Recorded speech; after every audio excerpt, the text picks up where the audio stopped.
থাক, আর আসতে হবে না রে তোকে ফিরে। সঙ্গ দিতে লাগবে না আমার কারোর হাত।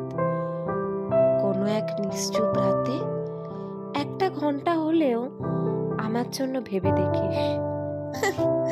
জানি ঠোঁটের কোণে ঠাট্টার একটা হাসি এলেও চোখের কোণে জল কখনোই আসবে না। অবশেষে প্রতিনিয়ত পোড় খেতে খেতে যদি কোনোদিন আমাকে ফিরে পেতে তোর মন চায়, সেদিন হয়তো আমার গলার কণ্ঠস্বরটা শোনার ইচ্ছে করলেও তোর ওই মুখস্থ করা চেনা নাম্বারটাই আমার হয়ে অভিমান করে তোকে জানিয়ে দেবে,